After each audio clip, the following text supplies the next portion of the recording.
De olho no trânsito. Balanço da Guarda Municipal de Juiz de Fora aponta mais de 750 autos de infração nos últimos 6 meses. A principal irregularidade encontrada foi estacionamento proibido. Os outros problemas registrados foram avanço de sinal, falta de uso de cinto de segurança e uso de celular ao volante. Sonho de ser mãe. Mulher de 64 anos dá à luz a um bebê em Belo Horizonte. Nossa, tudo que eu queria na vida. É isso aí, de ter essa filha. E eu vou dar conta, se Deus quiser. E no futebol, o Atlético estreia na Copa Sul-Americana com derrota para o time reserva do São Lourenço.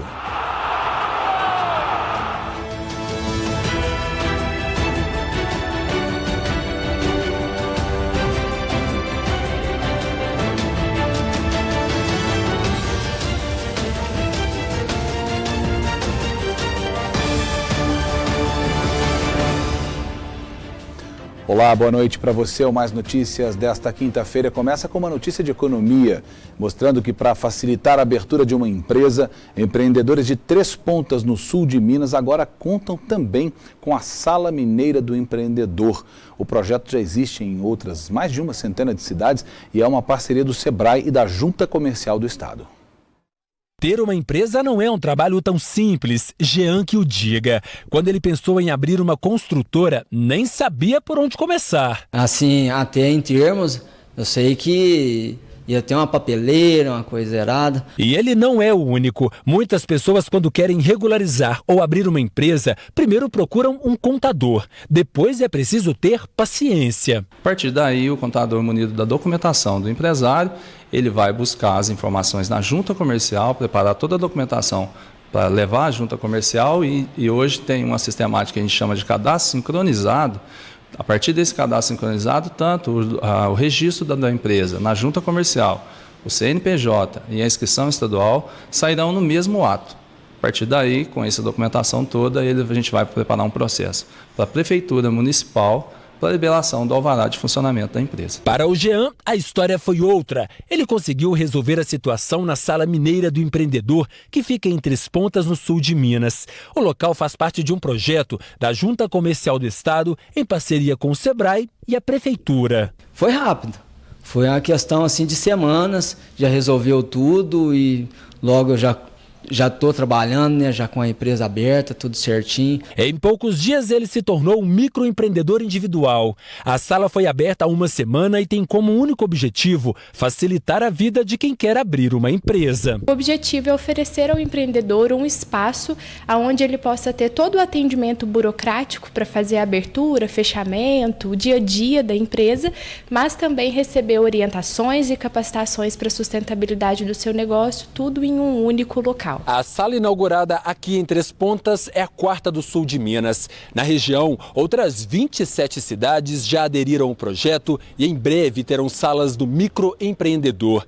Em todo o estado, já são cerca de 50 funcionando. O principal e o maior volume de atendimento vai ser a parte burocrática, de abrir novas empresas, principalmente os microempreendedores individuais, mas também todo o processo de licenciamento, seja no Corpo de Bombeiros, seja a parte ambiental, vigilância sanitária, também a parte de declarações anuais da renda desses empresários, a parte também de orientação para sustentar a parte de gestão. Em Três Pontas, a Associação Comercial e Agroindustrial também faz parte da parceria. A gente sabe que o Brasil é um país muito burocrático ainda, as coisas não acontecem de forma rápida e estando dentro da associação, com nossos colaboradores aqui bem treinados, né, todos estão muito otimistas porque isso vai sair com rapidez. Em poucos dias já foram atendidas mais de 10 pessoas buscando informações, números que em breve devem aumentar. O Brasil é um dos países que mais tem empreendedores no mundo, o pessoal que é muito empreendedor. Então ele vendo de uma maneira desburocratizada essa questão da formalização da sua empresa, eu vejo com muito bons olhos. E eu acredito que vamos ter uma oxigenação muito boa de empresas em Três Pontas, dado esse trabalho da Sala Mineira do Empreendedor. e nós apostamos assim nessa formalização maior e gerar mais renda dentro do município, né? Porque às vezes o empresário ele desanima no primeiro obstáculo, ele já desanima. Tamanha burocracia que abre uma empresa. Um ótimo auxílio para quem está começando um novo negócio. Para o empresário, um empurrãozinho para fazer o sonho se tornar realidade. Eu posso pensar sim, que eu vou crescer um dia, que eu vou estar aí no mercado de trabalho aí, competindo com grandes empresas, né? E é o meu sonho. No Brasil é complicado abrir, é complicado fechar, é complicado pagar imposto, é complicado pagar funcionário, tudo é complicado, né? Um país que não preza pelo incentivo ao empreendedorismo, como diz que preza, né? Porque a lei, o governo federal vive falando que incentiva, mas não incentiva nada. O que incentiva mesmo são iniciativas como essa, a Sala Mineira do Empreendedor, que está presente em 191 cidades mineiras, além de Três Pontas, que nós vimos na reportagem, também em outras como Belo Horizonte, Montes Claros, Mirabela, Juiz de Fora, Barbacena, Poços de Caldas e também aqui na cidade de Varginha, onde está a sede da Rede Mais. Ainda falando de economia e de empreendedorismo, a partir de 1º de julho deste ano, as micro e pequenas empresas que faturaram até R$3.600.000 em 2016 vão ter que utilizar também o sistema de escrituração digital das obrigações fiscais, previdenciárias e trabalhistas, também conhecido com mais simplicidade como e-social. A medida vai permitir que todos os empregadores possam fazer o cumprimento das obrigações fiscais, trabalhistas e previdenciárias de uma forma unificada, mais simplificada também. Por meio de uma plataforma digital, as empresas vão ter que enviar informações que vão compor um banco de dados único administrado pelo governo federal.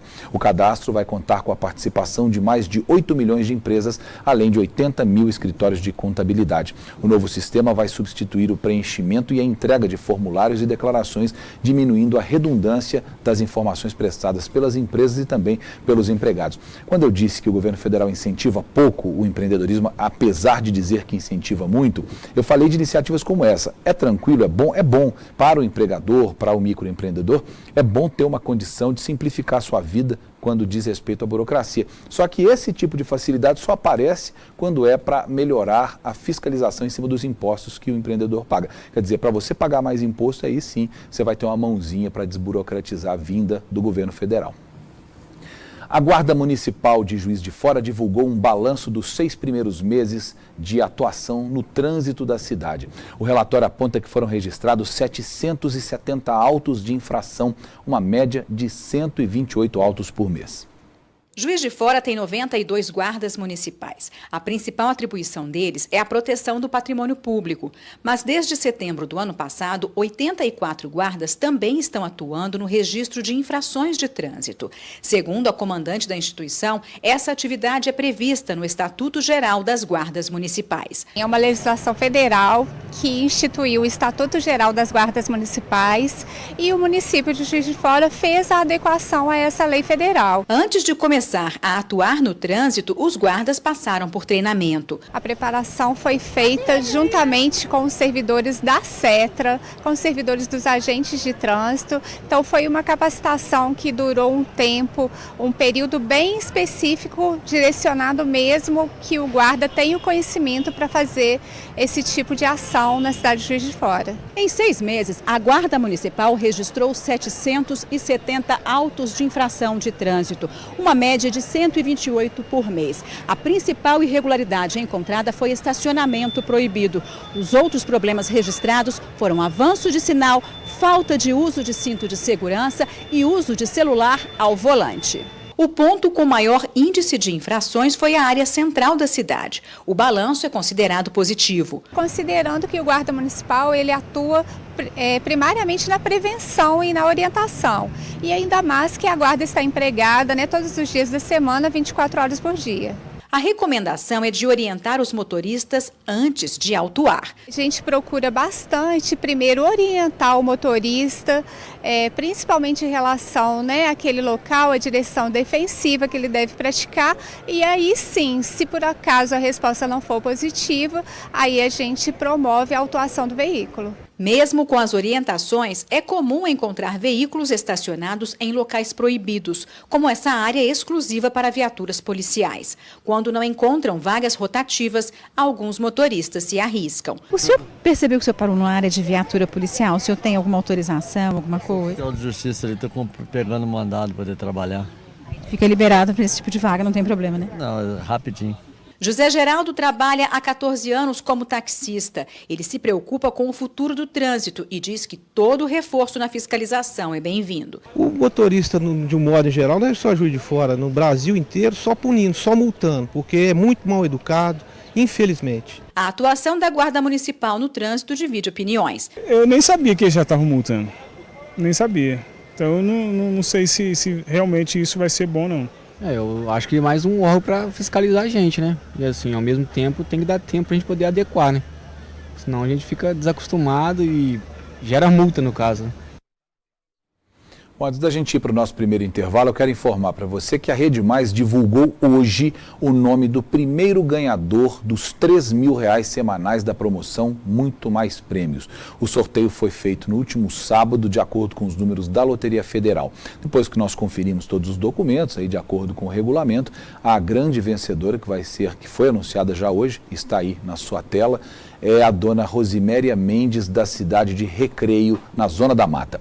Muito Mais Prêmios é uma promoção que a Rede Mais criou exclusivamente para você que é do sul de Minas, do norte de Minas e da Zona da Mata, que acompanha a nossa programação. Você deve ligar agora mesmo para o número que está aí na sua tela e vai concorrer, além deste prêmio de R$3.000 que sai toda semana, um prêmio muito maior de R$50.000, também sorteado pela Loteria Federal, e isso vai ser no dia 2 de junho. O telefone é esse, 049-499-8401-1155. Quanto mais vezes você ligar, mais chances você vai ter, obviamente, de ganhar. E pense bem, ao contrário de uma loteria normal, esse tipo de premiação acontece numa região muito menor, para um universo muito menor de pessoas, então realmente você acaba tendo muito mais chances de ganhar essa bolada. Agora o Tibete tem um recado para você. Você ainda não ligou para a promoção Muito Mais Prêmios? Está esperando o quê? A dona Regina de Três Corações veio brincar comigo aqui nos estúdios do Balanço Geral e levou R$1.000 em dinheiro vivo na hora. Todo mundo que ligar está concorrendo também a R$3.000 por semana e a 50. Eu disse R$50.000 no final da promoção. Para participar, basta ligar para o número que está na sua tela, 049-499-8401-1155. Não tem enrolação, não é pegadinha. Ligue agora mesmo e venha participar.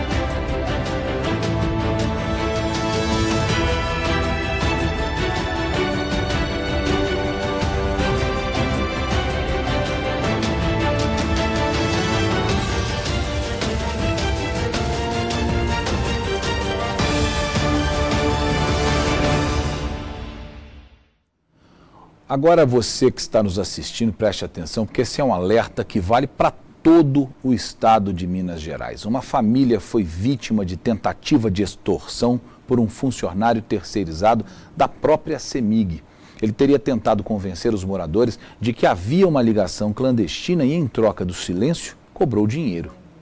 O áudio seria de um funcionário terceirizado da CEMIG pedindo dinheiro para não denunciar uma suposta ligação clandestina.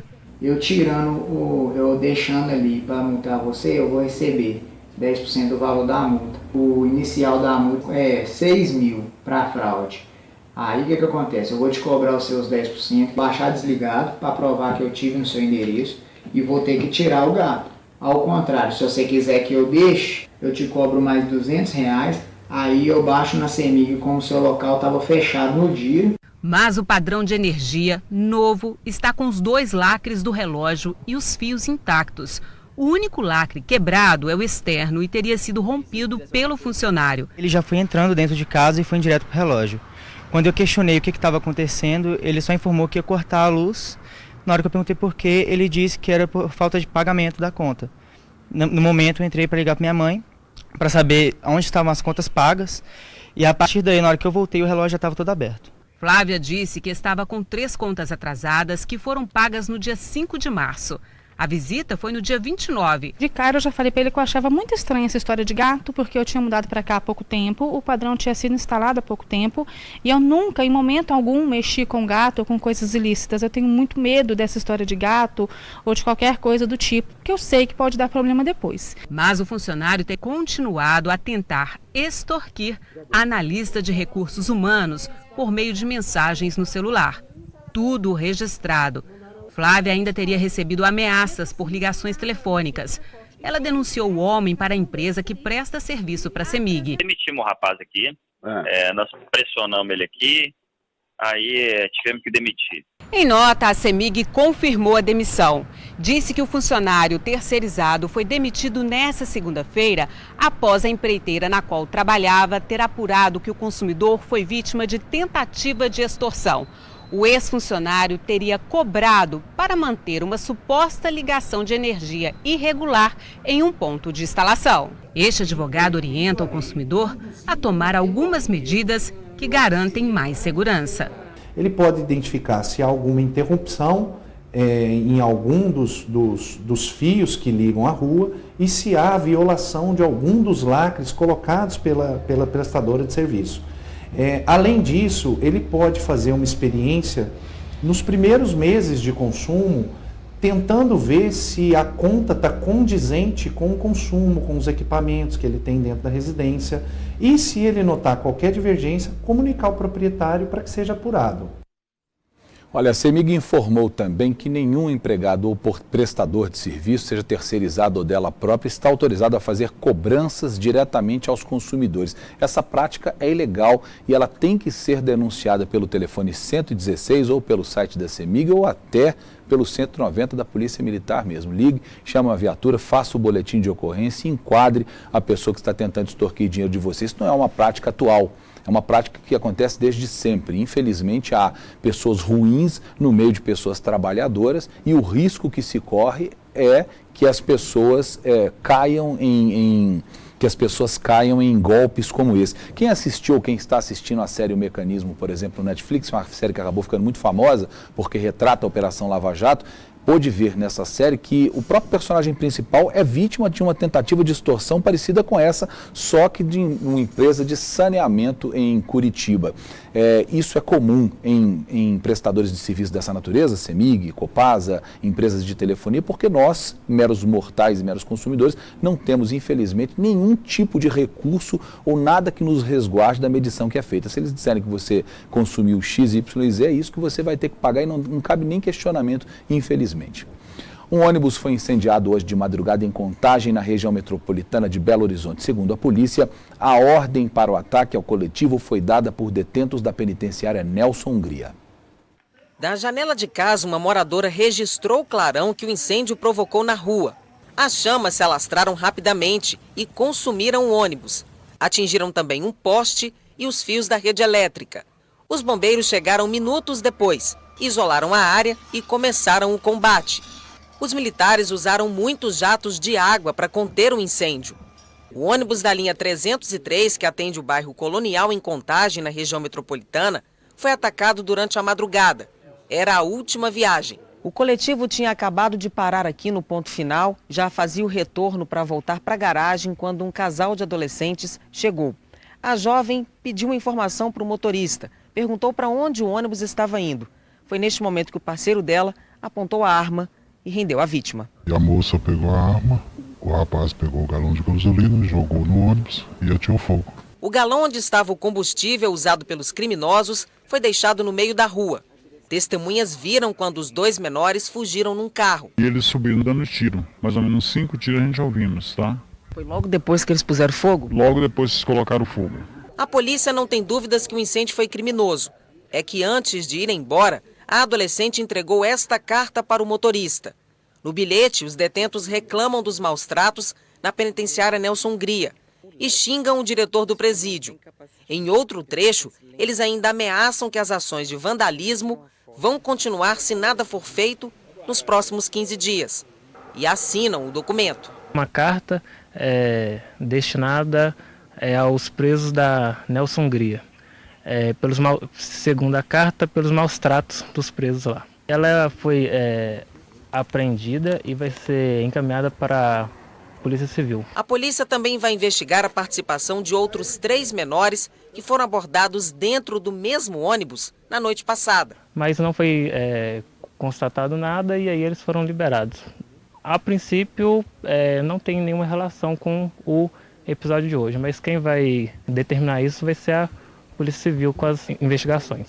Os moradores denunciam que a região tem sido alvo de vários crimes e pedem mais segurança. Isso aqui está frequente aqui no bairro, vários assaltos, arrombamento. Vocês estão com medo? Muito. A Secretaria de Estado de Administração Prisional informou que aguarda a conclusão das investigações da Polícia Civil sobre esse ataque ao ônibus. Um homem foi preso suspeito de tráfico de drogas em Três Corações, no sul de Minas. Após meses de investigações, a polícia descobriu que traficantes estariam escondidos em um sítio. Ao chegar no local, os militares encontraram Leir José Guimarães, de 30 anos. Durante as buscas, a polícia militar encontrou uma submetralhadora, munição e droga. Ao deixar o posto policial rumo à delegacia de Três Corações, o suspeito não quis falar muita coisa. Qual que é a ligação sua com esse material encontrado aí?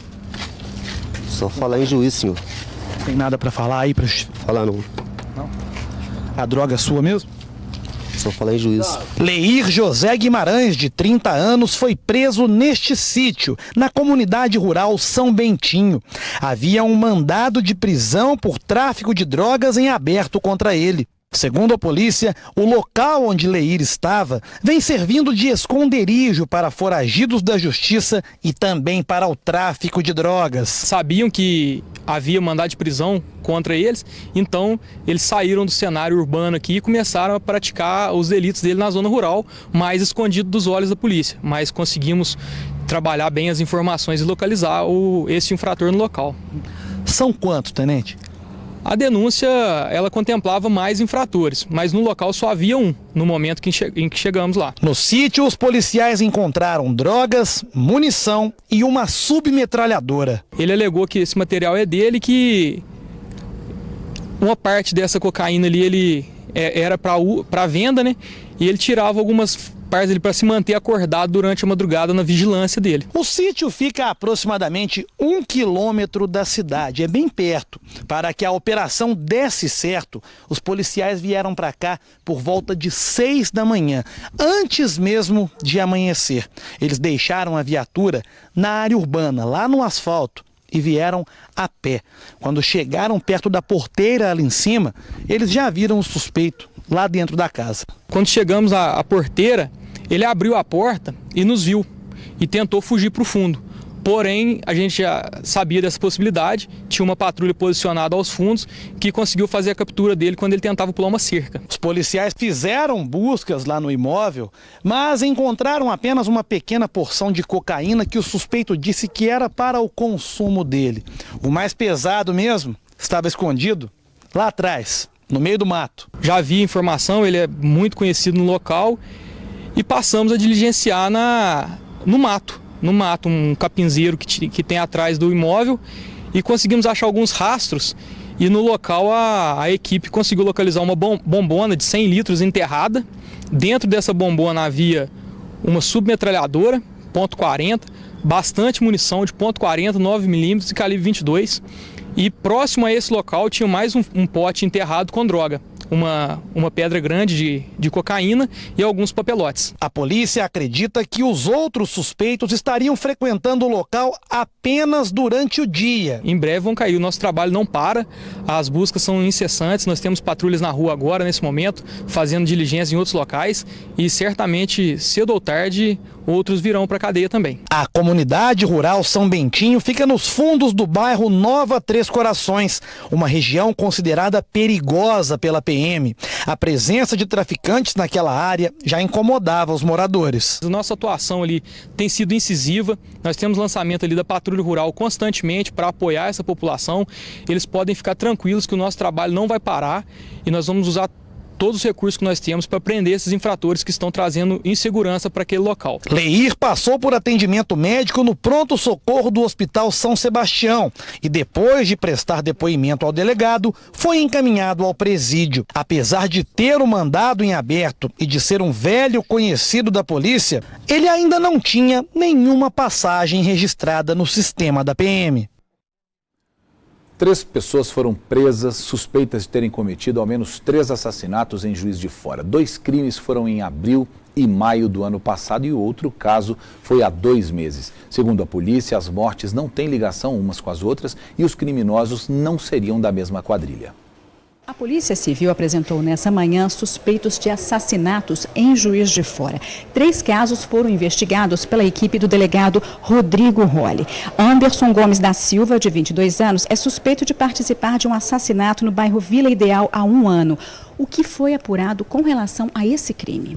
Na verdade foram 2 vítimas, né? Uma consumada e outra tentada, tá certo? Sendo que a própria vítima que conseguiu sobreviver à ação delituosa do Anderson e do Fernando, o comparsa dele no crime, tá certo? Ele demonstra, através do seu depoimento, de forma clara, que seriam os executores, tanto o Fernando quanto o Anderson.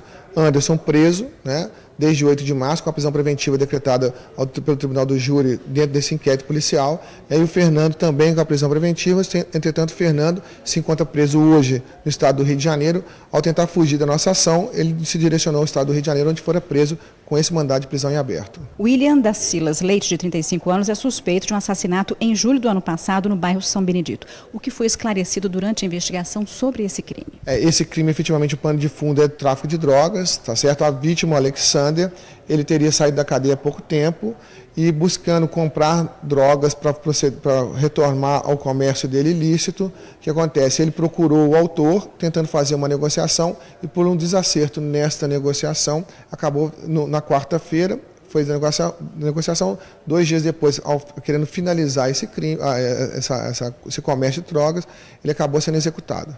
Leone das Graças Avelino, de 22 anos, foi apontado como responsável pela morte de Tiago de Almeida em fevereiro deste ano.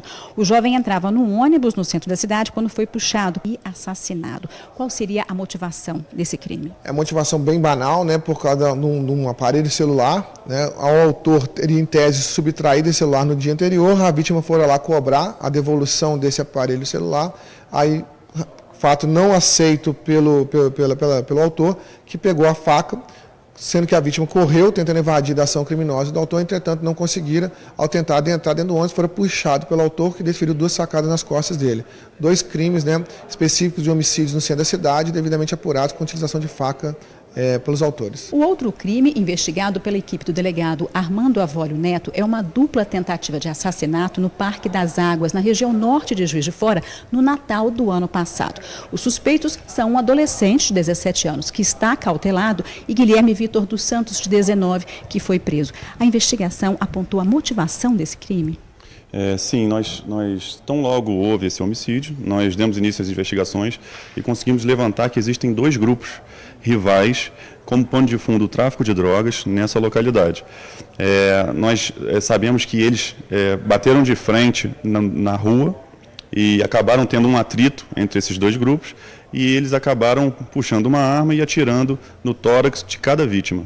Uma delas ficou internada por algum tempo, a outra teve uma alta mais rápida, mas nós conseguimos identificar o autor maior e o adolescente. No dia, em janeiro, nós já conseguimos acautelar o adolescente e anteontem nós demos cumprimento à prisão temporária requerida por mim perante o Poder Judiciário e demos cumprimento a essa prisão e estamos apresentando hoje esse preso e acreditamos que em 2 semanas, mais ou menos, conseguiremos definir esse inquérito, relatar e encaminhar à justiça. Obrigada. Todos os presos nesses casos apresentados estão à disposição da Justiça no Ceresp de Juiz de Fora. A gente pode se perguntar por que eu vou colocar no jornal a apreensão de 3 assassinos, né? O que isso tem de mais? Tem de mais que a gente sempre fala que a Polícia Civil vem sendo, não é acusada, mas criticada por resolver poucos crimes, né? Minas Gerais ocupa um lugar de destaque no ranking de crimes não solucionados no país inteiro. Então, quando trabalha direito e soluciona, a gente tem que dar, sim, alguma visibilidade e parabenizar os investigadores, porque a gente sabe que recurso para fazer esse trabalho nem sempre as delegacias têm à disposição. Quando conseguem fazer, a gente tem que aplaudir, sim. Hoje teve operação da Polícia Federal e policiais federais e auditores fiscais da Receita cumpriram um mandado de busca e apreensão no IPREM, o Instituto de Previdência Municipal de Pouso Alegre, no sul de Minas. Essa ação faz parte de uma operação que acabou acontecendo em 7 estados da federação e investiga fraudes em fundos de investimento. E quem tem mais informações para a gente é Juliana Coleta. Essa é a segunda fase da Operação Papel Fantasma. Em todo o país foram cumpridos 60 mandados de busca e apreensão e 20 de prisão. A Polícia Federal apura fraudes em aplicação de recursos de institutos de previdência municipal em fundos de investimento em Minas Gerais e em outros 7 estados. Aqui no sul de Minas, os mandados foram cumpridos no Instituto de Previdência Municipal, o IPREM, em Pouso Alegre. De acordo com a polícia, empresas de fachada emitiam títulos de dívidas que geram direito de crédito ao investidor. De acordo com as investigações, as fraudes envolvendo recursos podem ultrapassar 1 bilhão e 300 milhões de reais. Por meio de nota, o IPREM informou que está colaborando com as investigações e passando todas as informações que são solicitadas. Em Minas Gerais, além de Pouso Alegre, a polícia também cumpriu mandado de busca e apreensão na casa do ex-prefeito de Uberlândia, Gilmar Machado, do PT. Uma nova fase da operação ainda não tem data para acontecer. De Poços de Caldas, Juliana Coleta. A cobertura completa da Operação Encilhamento você vê logo mais às 9h45 da noite no Jornal da Record. Agora nós vamos a outras notícias de destaque nessa quinta-feira em Minas Gerais. 2 homens foram presos ontem no bairro Morada Nova, em Uberlândia. Com eles, a polícia encontrou R$3 mil em dinheiro, tabletes de maconha, várias bolsas com cocaína, uma arma de pressão adaptada, além de várias munições, inclusive de calibre restrito. A polícia chegou até a dupla depois de uma denúncia anônima. De Uberlândia, Maria Clara Barros.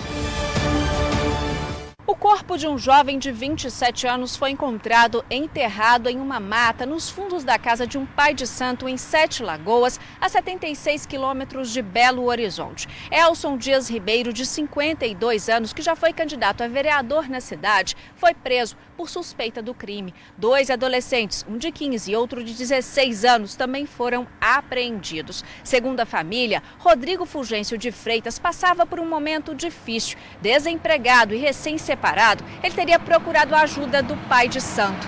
O rapaz deixa 2 filhos pequenos e a família está revoltada. De 7 Lagoas, Kiwane Rodrigues.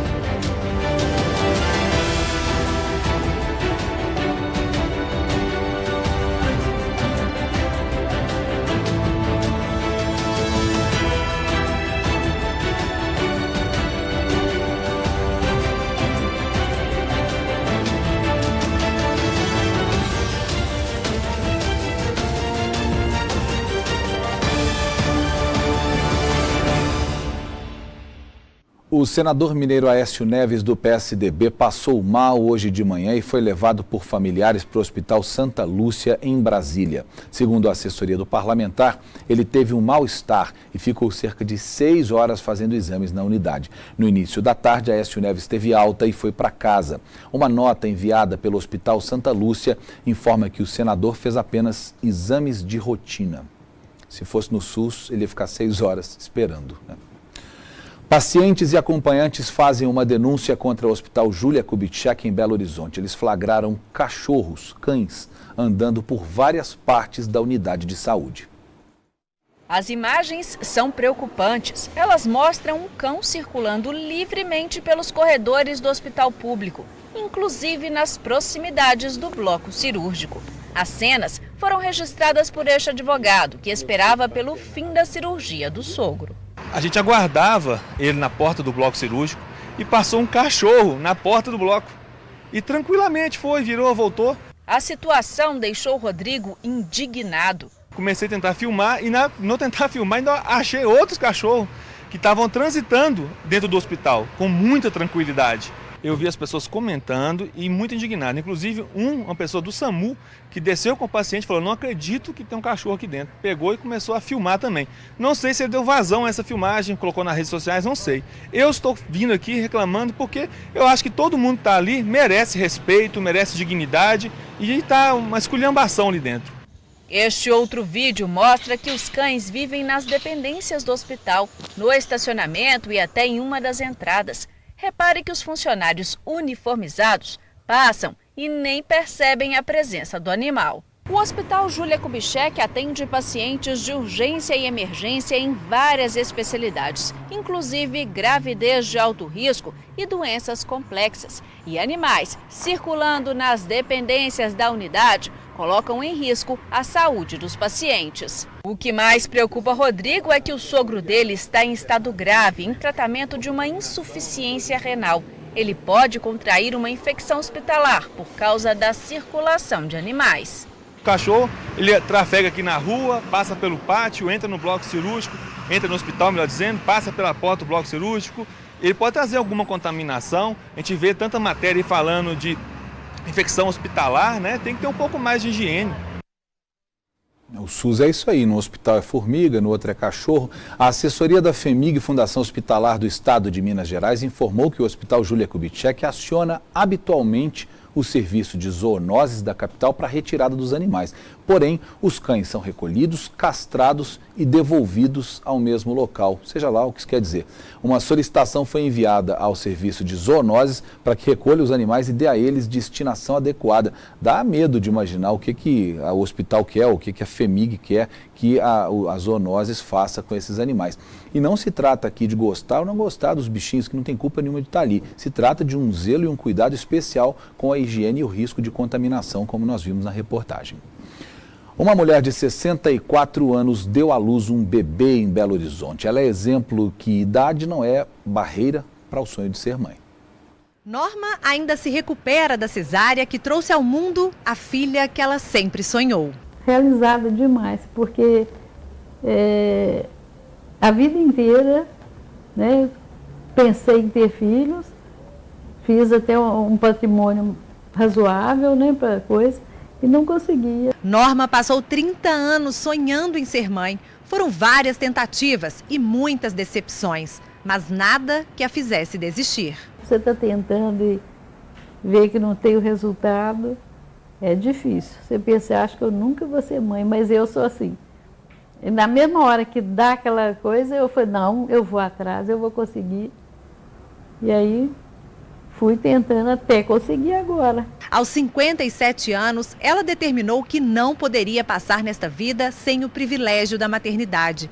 Mas, na época, a lei brasileira só permitia a reprodução assistida para mulheres de até 50 anos. Em 2015, o Conselho Federal de Medicina flexibilizou as regras para a fertilização in vitro. Com a mudança, o procedimento foi permitido para mulheres acima de 50 anos, desde que tivessem um diagnóstico favorável do médico.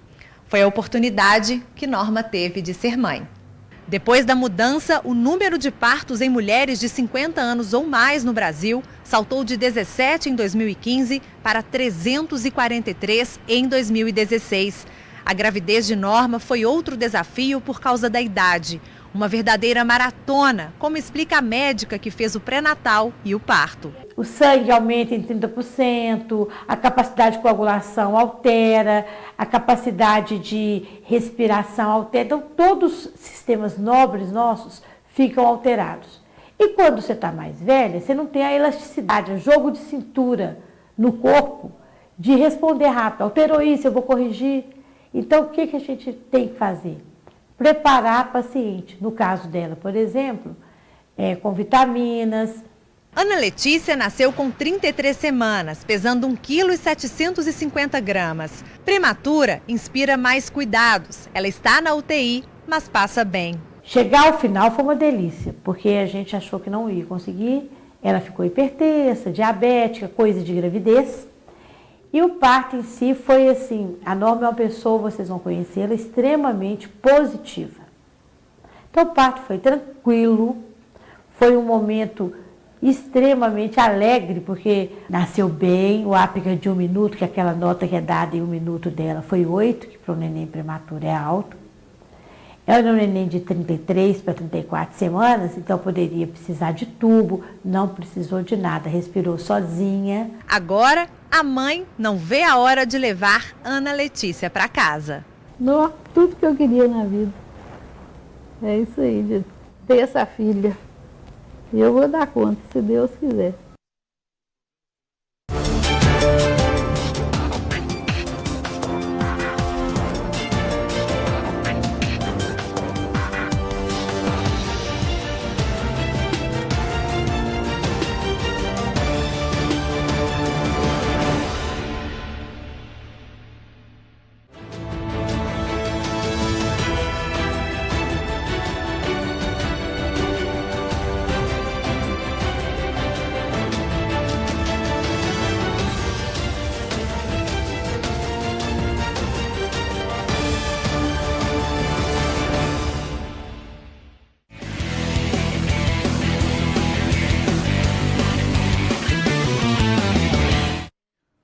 O Atlético estreou ontem na Copa Sul-Americana com derrota para o time reserva do São Lourenço. Os atleticanos ficaram na bronca.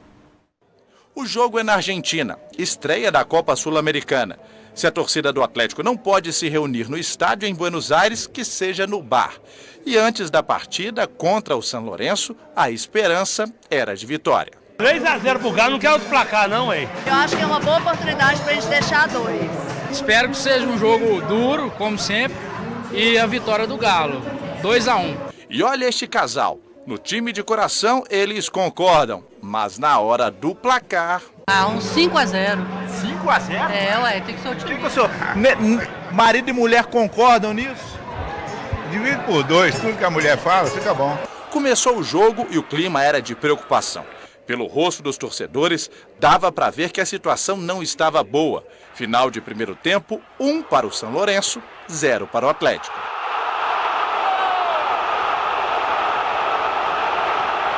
A esperança é a última que morre, né? Então nós estamos tomando uma cerveja de cabelos ao vento aqui e contando com essa virada. O segundo tempo também não foi bom e a reação da torcida não podia ser outra. Ficou na bronca com o time.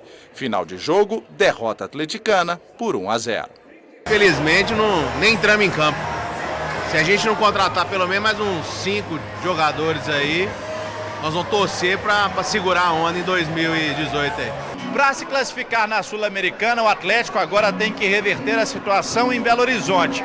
Mas antes disso, é preciso pensar em outra estreia no Brasileiro. E o jogo vai ser difícil contra o Vasco. Tem que entrar no Brasileiro com o pé no acelerador, não pode dar mole não. Vai ganhar os jogos aqui e empatar os jogos fora.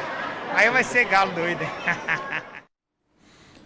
Bom, e atendendo ao pedido do torcedor que apareceu na reportagem, cumprindo também uma promessa do presidente Sete Câmara feita na segunda-feira, o Atlético anunciou hoje a contratação do meio-campo Matheus Galdesani, que estava no Coritiba. Ele chega por empréstimo até o fim do ano. O jogador de 26 anos pode atuar tanto como volante ou como meia mais avançado.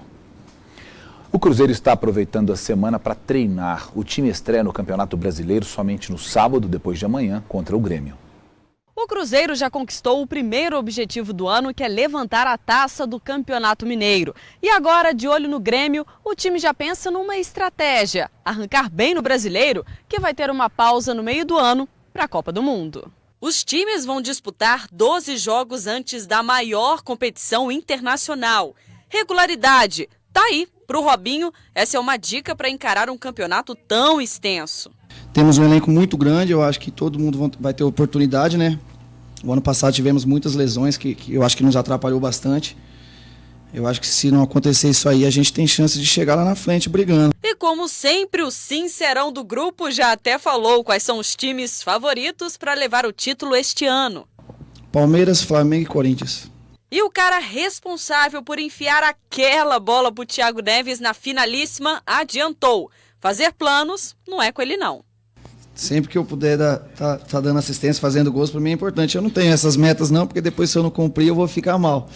Então eu prefiro ir quietinho trabalhando aí, quem sabe no final eu consiga dar bastante assistências.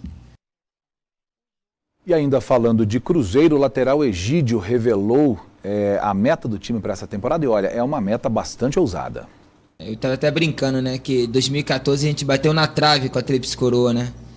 E aí eu estava conversando com o Fábio e a gente falou que esse ano nós vamos conseguir. Sabemos da dificuldade que só o Cruzeiro conseguiu isso em 2003, mas nós temos um elenco grandioso que a gente pode almejar e temos que pensar coisas grandes. Então esse é o nosso pensamento e nós vamos buscar de todas as formas. Ontem teve rodada da Copa do Brasil, veja os gols. Patrick mandou a bola no canto direito do gol e abriu o placar para o Internacional.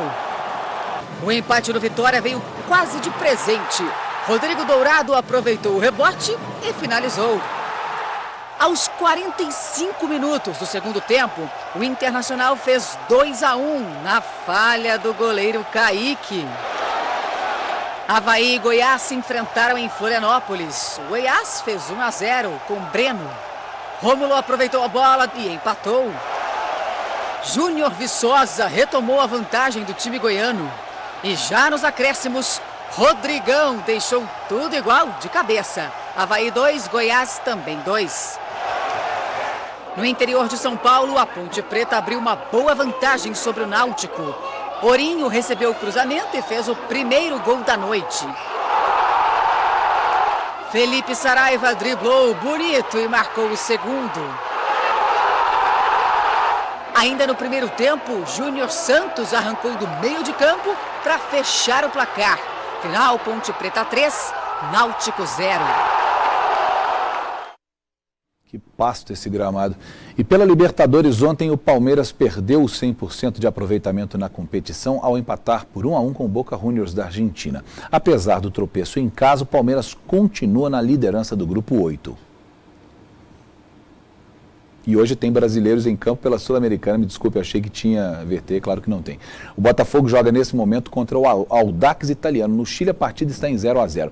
O jogo de volta será em maio, no Rio de Janeiro. Já às 9h45 da noite, o São Paulo joga na Argentina contra o Rosário Central. O jogo de volta no Morumbi será no dia 9 de maio.